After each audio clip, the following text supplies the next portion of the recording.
Hi, swimmers and swammers. I'm Garrett McCaffrey, and joining us today on the SwimSwam podcast, he's the newly named head coach at the University of Hawaii. He's Mike Stevens, and this is the SwimSwam podcast.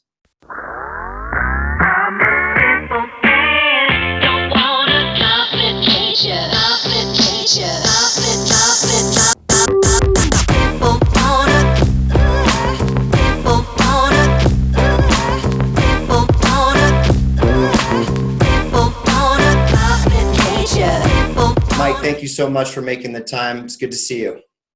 Hey, Garrett. Thanks for having me. Really excited to be here. Awesome. Well, a lot of big news in your world. Just named the new coach at Hawaii. What made that position and that job the right place for you?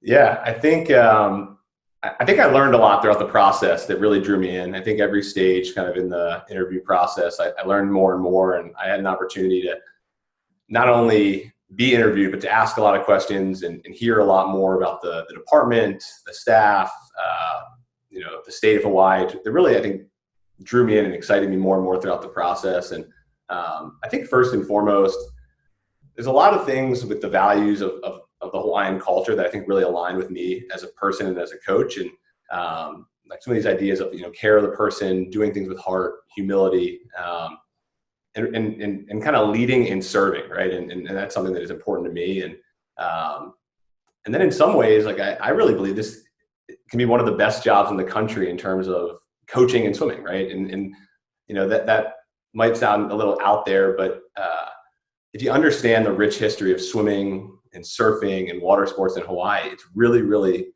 embedded in their culture, right? And so it makes it really important to not only that athletic department, but the whole state. And I think that's something that not all of us get in the sport of swimming. And I think it's something that really excited me. And then I think finally, and really important to me, I think there's so much potential, right? I think the program historically has done well and had some really, really good years throughout different points of history. Even recently, I mean, they've had a lot of success on the conference level and a few years ago on the national level. But I just think there's so much potential to really, really grow it and build on what they've done and keep kind of getting it to that higher and higher level. And that's something I'm excited to start working on right away.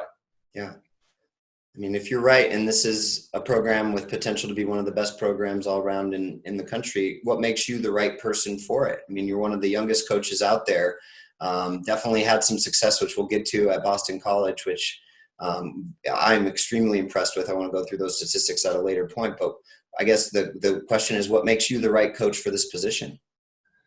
Yeah, I think a couple of things that I think I connected well with the department there, and that was this idea of servant leadership, right? I really view our job as coaches. It's not us making the swimmer fast, right? It's us guiding them to be the best they can be, and that's not just in their swimming, but out of the water. And not that the athlete's always right, but that we're there to really try to elevate their experience in any way we can, right? And they have to be accountable and they have to do the work, but we're really serving and leading. And I think that's something that's been important to me, being very student athlete centered. And I think that's something that they really looked for in their recruiting process. And then I think another piece, there are challenges at BC and there are challenges at Hawaii, right? And they're different challenges, but I think I've learned a lot in the early part of my career how to do, more with less. And, I'm excited that at Hawaii we're going to have more than we did at BC, but I think making the most of those resources is something that, I've learned how to do really well over my last 5 years at BC as head coach. And then, just an enthusiasm for what we get to do, right? I think the sport of swimming is such a special sport. I think getting to coach it every day is an honor and a joy. And so I bring a lot of enthusiasm and energy to that. And I think, I want to share that with the athletes and I want them to, feed off of that and give it back. Right. And so I think that enthusiasm and that passion, I hope came through in the process. And I think that's part of the reason why I ended up kind of moving forward with the process. Yeah.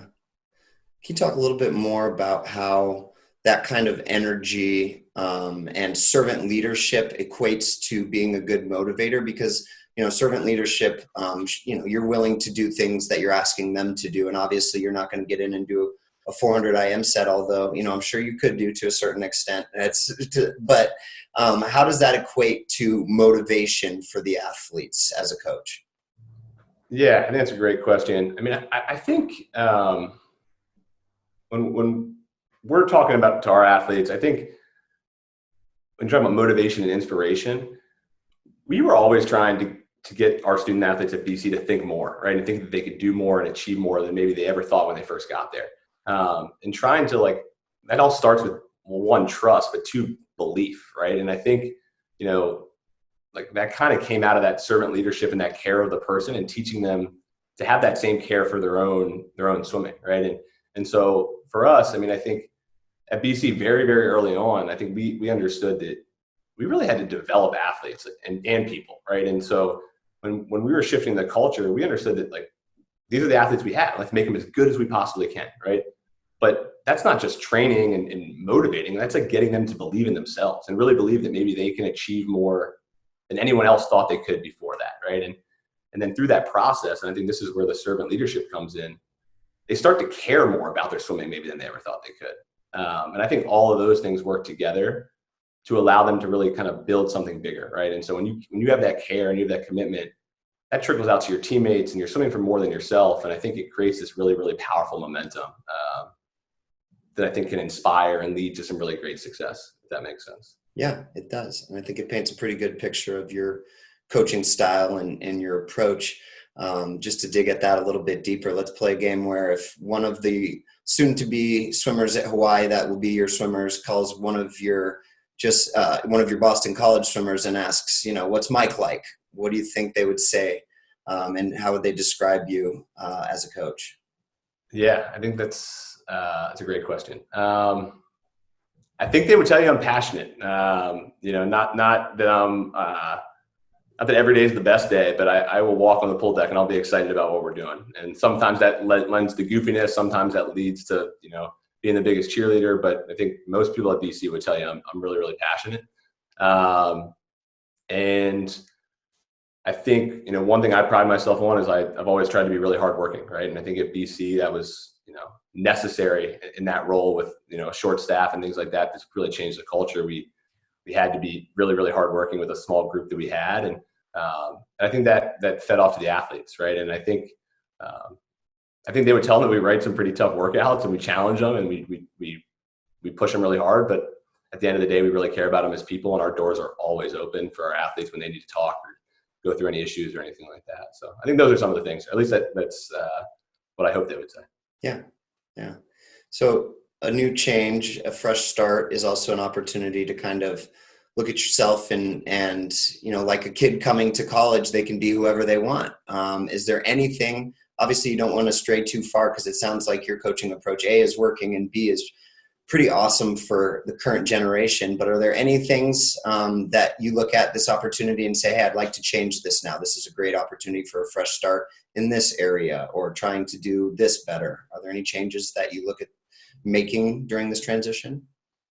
I think there certainly are. I think, but I think I'm going to know more about what those are as I learn more, right? If that makes sense. So I think one of the things I'm really doing now, because I've got to ask the question a lot about vision and what I'm hoping we achieve and all that. And it's hard to give a direct answer. I have ideas of what I think the program can achieve and goals, but I think a big part of defining the things that I'm going to do differently and the things that I hope the team can achieve is I'm trying to learn. So right now I'm in a phase where I'm just trying to gather information and I'm trying to meet with all the student athletes. And so, we have over 50 athletes on the team, and I'm trying to get in front of on a call or a Zoom with everybody so that we can start to, build that trust, right? They can get to know me, I can get to know them. And then I can also hear about their experiences. And because I think that history and that past individually and as a team needs to inform the vision and what we're trying to do.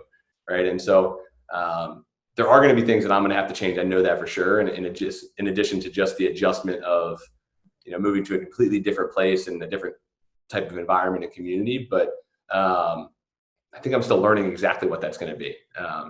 So it might be a non-answer, but that's kind of, it's hard to answer that right now. I think it's probably the most honest answer, because anybody who comes in thinking that their plan is just going to work in a brand new place where they don't understand all the dynamics is a little bit naive in my mind. So I think that that's the right attitude going into it, even if it isn't necessarily a concrete answer. Do you have any ideas of how you want to do training? Or I guess a better question is, how you would like to set up training groups? Yeah. So I have started to think about that, and obviously we're, first and foremost is getting into the athletes first, but I think, I have a lot of experience doing different things at BC. And I think a big part of that is every year we kind of had different staff with volunteers helping out and people involved. And so we tried to build like the way we trained around who we had, right? And what our skill set was. And so that meant some years, we had one coach running a short sprint group and maybe I was running everything else. And then we had one year we had a really defined sprint, mid distance and distance group.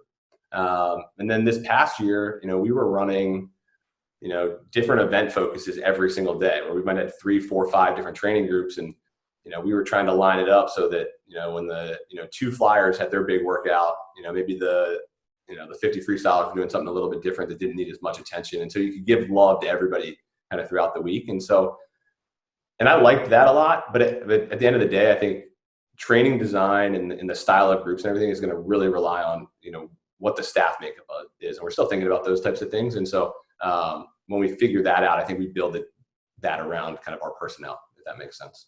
Yeah. So I think it'll probably be a similar answer, but when it comes to setting a culture, are there any ideas that you have of how you can kind of set up some, basic values that you want and that you want to kind of, or you want the team to kind of set for themselves or as a team kind of set? Are there any approaches to culture that you feel like maybe some specific meeting focuses or some, something where you guys can kind of come together to start to create that culture all together? Yeah, definitely. I mean, I think there are certain things that are really important to me that I've developed, throughout my career and just like in my life. And I want to bring those things but I think we're going to add on to them. Right. So, and kind of like I was talking about like the values of Hawaii, and I think they align with some of these things. So I talk a lot about like heart, right? And so the heart for me kind of means 2 different things. It means like a passion and a love for the sport of swimming, right? Which I think you have to do it at this level and do it well, right? Because it's so hard and not every day is going to be easy, but you got to wake up and really enjoy what you're doing. But that heart also bleeds into care, right? And care about your own swimming, but care about your teammates, right? And I think when you're invested and you're caring about what they're doing, right, it holds you more accountable, and you're gonna elevate to a certain level because you're worried about how your impact affects other people. And then grit, right? And I know, we all talk about this, but you have to have that in the sport of swimming, right? I think so. We're looking for those people that, maybe they've failed, right? And they've had struggles, but they're willing to get up the next day, keep following along with the process so that, 6 months later, when that next opportunity comes, they can have that breakthrough. And I think that's one of the traits and the things in our sport that makes it so special and so challenging, right? So getting people that really care about that. And then kind of that energy and enthusiasm, right? I think you've seen it a lot in the sport of swimming. And I think a lot of the coaches that have had success now in the NCAA, like at least recently, they bring enthusiasm and passion, right? And I think I really view this as such a great job that we get to do. And not that it's easy and there's challenges and everyone has different struggles and is going through different things, but we got to be excited about what we're doing. And we got to wake up every day. If it's 6 a.m., 6:30, 7 a.m., whatever time morning practice, we got to be enthusiastic, right? And so I think I want to bring those things as like pretty core tenets, but I want to hear from them and I want to kind of form some more of those things together in terms of what we want to stand for. Just so I got that right, heart, grit, and passion and energy, right? Like those are the main staples that you want to bring, and you feel like if they can embrace that in their own way, that's how you kind of start the foundation of a culture. Yeah, that's something that like has kind of evolved as some of my like cultural like coaching philosophy things that have been important to me over the last several years. Cool.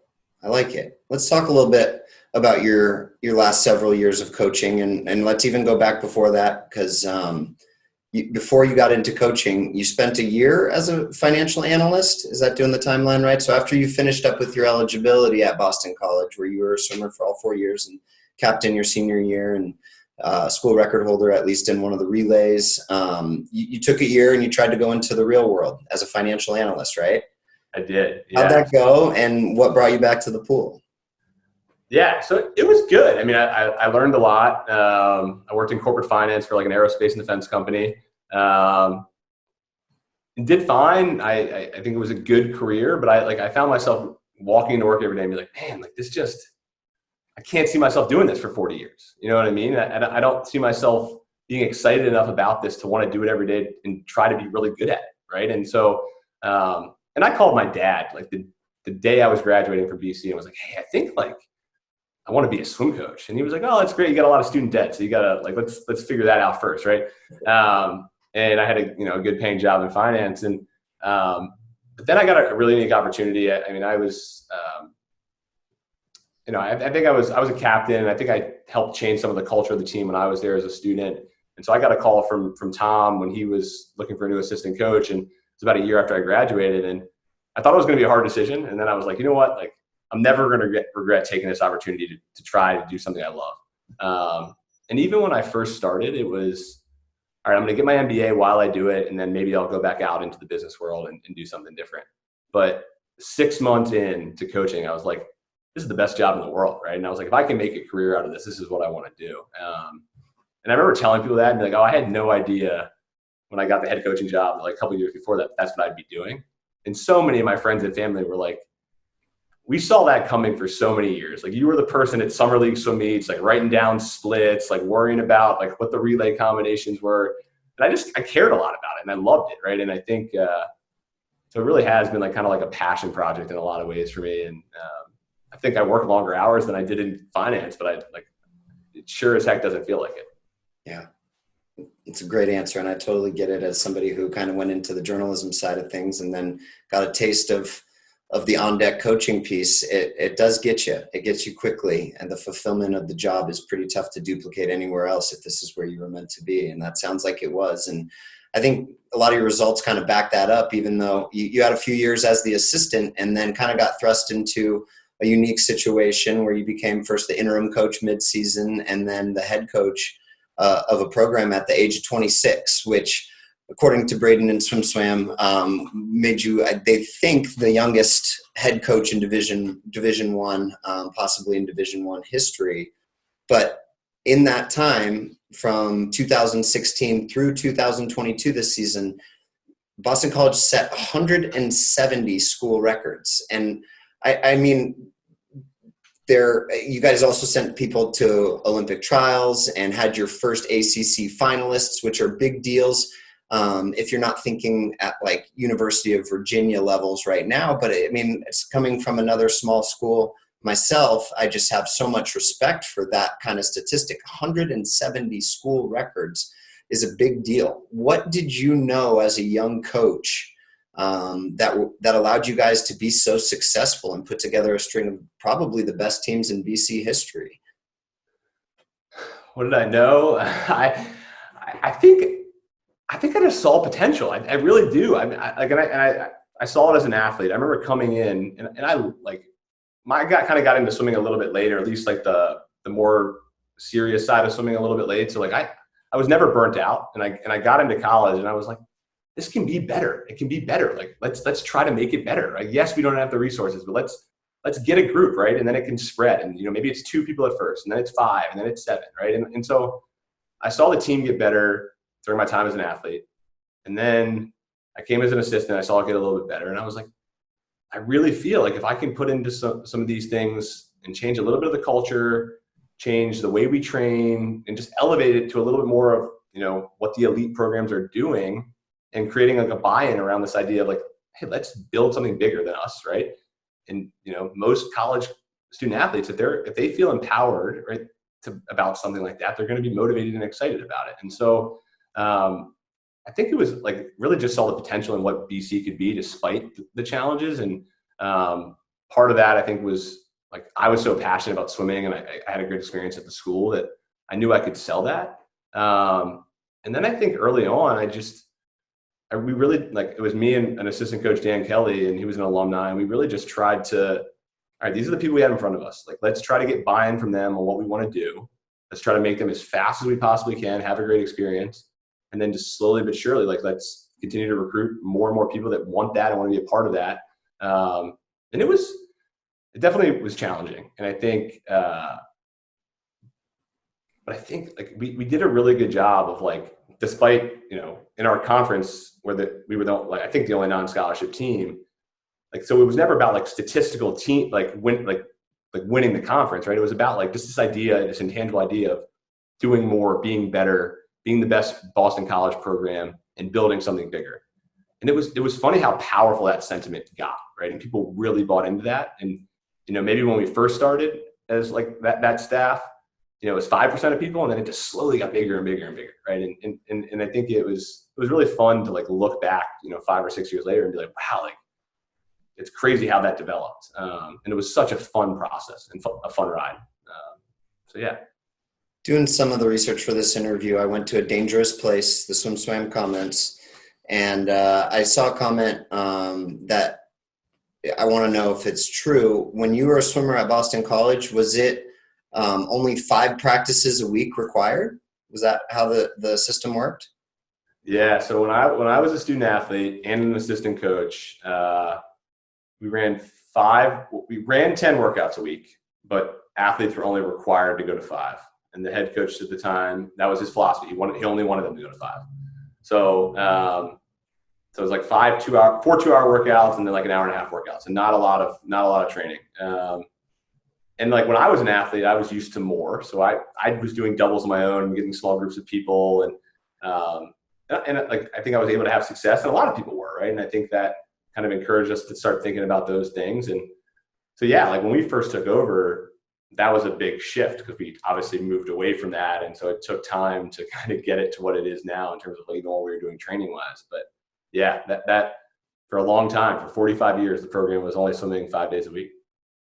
And then when you came in, was that an immediate change that you said, all right, that's out the window, we're now requiring the full 20 hours that Division I teams do? Or how did you transition from that lower level of expectation into, getting them to come more?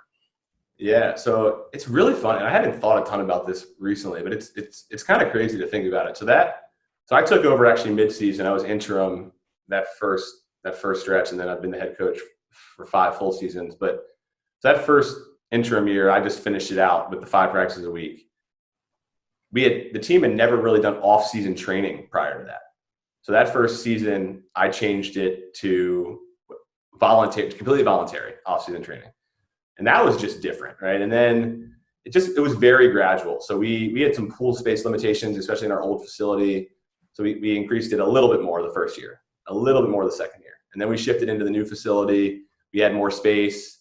And that's when we made our biggest jump. But it was all gradual, like kind of year by year. And to the point where, these last 2 seasons, we had some kids in the water 9 times a week. Some were in the water 10, not many, but some that felt like they needed it. Like the full complement of lifting and dry land and all those types of things. But it was pretty gradual. And I think, we understood who we were taking over, and that some of the people signed up for the 5 days a week. So we just said, hey, we're going to do this. We want everyone to stay on the team. We want you to be a part of this. And it was great. I mean, we really got a lot of buy-in pretty early on, and we didn't really lose many people that were like, hey, I don't want to try this. Like, so it worked pretty naturally. Just, I think one more question here, kind of going back to that progression at Boston College, because again, as a small school coach, it's just really impressive what you were able to do with limitations like no scholarships and whatnot. Plus, it's a pretty expensive university. Looking back at like the decisions that you were making and transitioning to more practices, and obviously making a lot of the right decisions, were there any decisions that all young coaches make as far as wrong decisions that you kind of learned from that you could share with us as a learning experience?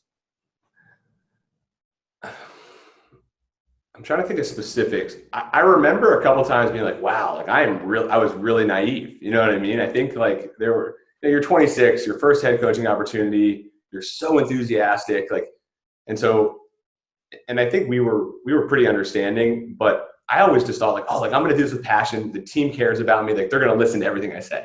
You know what I mean? And that didn't happen, right? Like, like looking back now as a 31-year-old, I'm like, of course not, right? Like you have a group of, when I took over the BC team, there were 90 athletes, right? And so obviously you're going to have people with all different motivations. And I remember that really hurt me at first. And I was like, all right, you just got to understand that that's the process, right? And I think we adapted and we changed a lot, but I think a lot of those like kind of core tenets of like heart, grit, and energy, this idea of building something bigger, wanting to grow it into the best thing we could possibly be, despite our limitations.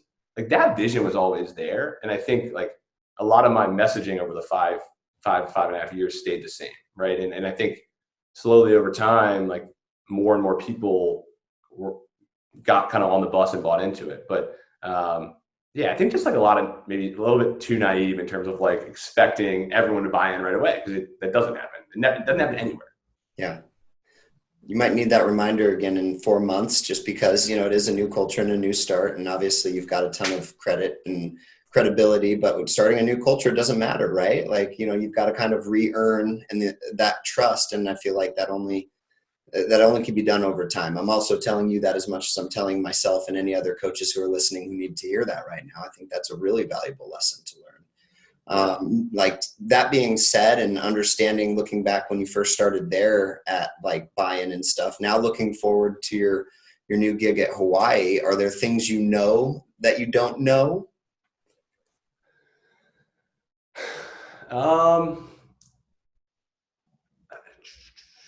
I'm sure there are. I guess, is there another way of phrasing that question? Yeah, I'm trying to just like things that you're going in, having learned those kind of lessons, right. And having been at a university for your entire stretch, both as an athlete, as an assistant coach, as a head coach who has kind of battled through, some of the obstacles that you've had, but they've only been at one place. Are there things that you're, kind of preparing yourself for, because you're expanding outside of that one program that you've been a part of for over a decade? Oh yeah, no doubt. I mean, I think there's a lot, right? I think there's going to be a lot of change. There's going to be growing pains for me. There's going to be growing pains for the team. It's going to be a huge adjustment. And I think, and I'll kind of get to a couple of those, but I think you touched on it perfectly. I think the biggest thing, right, is like before anything, right, we have to develop a relationship, right? And I think that's something that like I'm really trying to start doing right now. And I'm not even out in Hawaii yet, but as I kind of transitioning out there, trying to start to build those relationships and phone calls and Zooms with the team to really let them get to know me and me get to know them, so that we can start to develop trust. And I understand that's just going to be the starting point. And, it's going to take longer for some people, and that's fine. But I think if we can get there, a lot of those other challenges that we'll face will be a lot easier to handle. I think just personally, it's a whole new culture and a community, and I think I align really well with it, and I'm excited to like integrate myself into that. But it's going to be very different than East Coast and Boston. And it is, right? And I think that's something I'm excited for, and I'm looking forward to. I think that change is going to be great for me, but there will be growing pains there. And then I think when we look at the team, and it's an opportunity with some really good scholarship resources that I'm confident I will be able to do it well, but it'll take some time to just learn that game, right? And I think I'm excited for that challenge, right? It's something I've kind of wanted for many years now, and working with a little bit bigger staff and those types of things. And I've been lucky to have some pretty good volunteers at BC, so I've been able to do that to some extent, but that'll be different. And then, and this is something that excites me a lot. I mean, Hawaii, they've been in contention for their conference championship almost every year. You know what I mean? The women have won 5 out of the 6 last championships. I think the men have won 2 out of the last 3. And so every year we can be competitive for that. So it's a little bit different than kind of the situation I was in BC, but I think in a lot of ways that creates just opportunity to get more and more buy-in around kind of what we're doing. And I have to learn I need to manage that well, but I'm really excited about that. Yeah, I was going to have my next question be, what can you realistically accomplish in your first year? Because, there's all this change taking place. They've obviously gone through a little bit of transition in the last couple of years. What's some realistic goals and expectations for year one? Yeah, I think it's realistic. Just looking at the league, and it's a really cool league. Like there's really good mid-major programs in there, and some programs that are really up and coming. And so I think it's competitive, and I think that creates a really cool atmosphere where there are going to be multiple teams. I think they're in the hunt to win the league, but I think it's realistic. And I think I haven't talked to all the student athletes by any means, just a few so far, but I think they really believe that. I think that's an expectation that they want to win the conference every year, and or at least be in contention, right? So,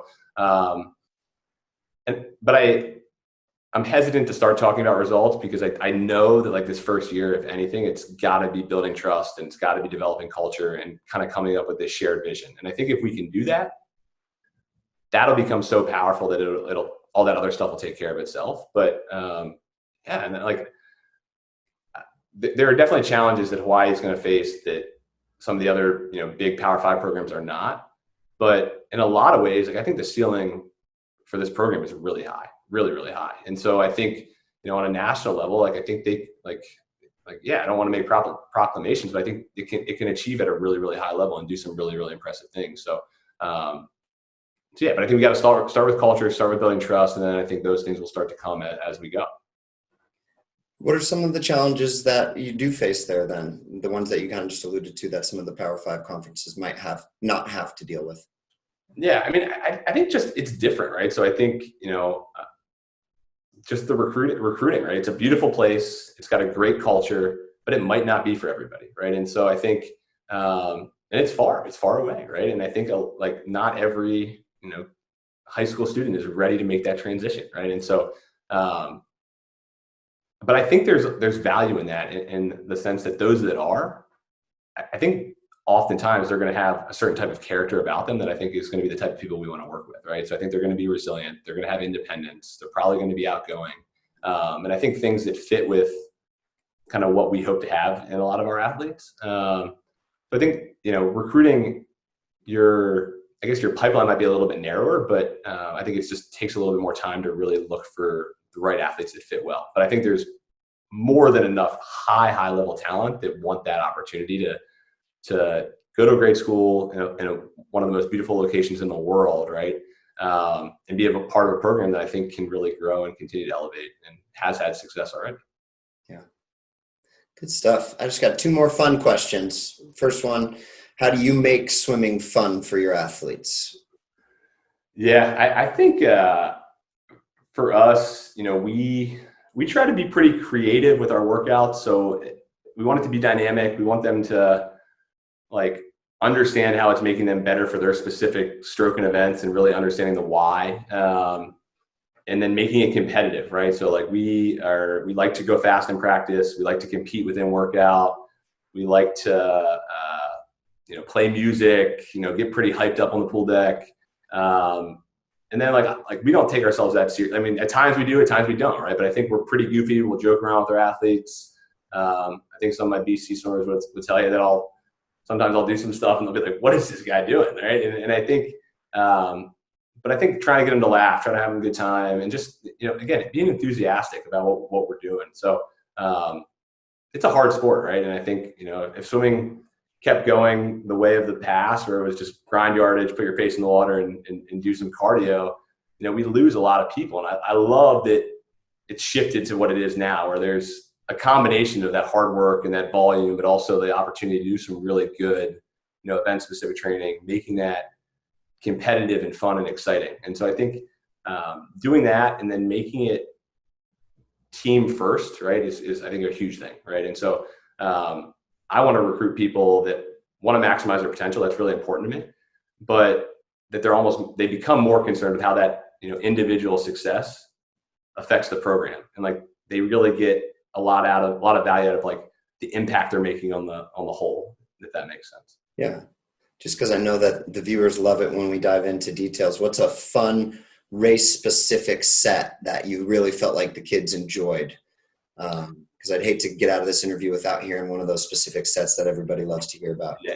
Well, everyone likes to do power racks, right? So we do a little kick progression all throughout the season, underwater kick progression on the power racks. It's actually really challenging, and it starts off with a lot of kicks on short rest, and, you know, throughout the year we increase the rest, drop the reps, and I think it really helps build great underwater power. And we'll do that, and then we'll do some stuff off the racks where either they're swimming with socks, or they're swimming with parachutes, or they're swimming with fins, and just really high level bursts. And so, you know, a lot of times that's our sprint group, and then some of our like short middle distance kids. But everyone wants to do it, right? Some of those, you know, 4IMers, 2 flyers, like, hey, Mike, when am I getting on the racks? And it's well, you know, we got to get some volume in for you. But I think a lot of people like that. And, you know, people like Braden Holloway and Todd Sorbo, I think they really made that more common. And some of that stuff, I gleaned from them over the years of kind of sharing the deck. And so I can't say that's like completely my idea, but it's something that it's really been a staple for us the last couple of years. Yeah. I think everybody kind of takes ideas and kind of makes them their own in their own way, but I definitely think it's great to give credit in those possible situations. Now, last question, and it's definitely a fun one. And this, I think, is important for coaches because obviously you're a grinder. You definitely just said even yourself that you probably do more hours as a coach than you did as a financial analyst. But when it's time to have fun, what do you like to do for fun? What are your ways to kind of unplug from coaching and be able to have some fun? Yeah, I've tried to be a lot better about this year more than ever because I have historically not been very good. So I'm 31 and I'm kind of embarrassed to say that I just took up golf, but I got the itch. It was like something where this spring, like I tried to take advantage of that as much as I could, and I'm still pretty terrible, but it's been a fun new hobby. But I like being outside, you know what I mean? Especially in Boston when it's so cold. When that spring rolls around, it's so nice to be outside. I'll longboard, skateboard, things like that. I've surfed a little bit, but I'm excited about the opportunity to do that in Hawaii and to get better and improve those skills. So, I think I love being outside. So that's another thing that's going to be exciting about this move. Yeah, a lot more opportunity for that for sure. Well, Mike, I really appreciate the chance to get to know you a little bit better. And I will say, we knew each other just because you did something that not a lot of college coaches do, and all college coaches should do more, and that's calling a club coach to check in on what works with a swimmer that they're recruiting or that they have recruited as a freshman. So I really kind of knew that you were a pretty good coach when I got to know you through that interaction, and then this one really kind of confirmed that and helped me get to know you a little bit better. So I appreciate the time. I'm really excited for you because it seems like a great position for you, and I think that they're lucky to have you out there at Hawaii. So thank you, and best of luck. Yeah, well, thanks, Garrett. I really appreciate you having me, and ditto. Thanks for always being open to those conversations. It's been really great to get to know you too.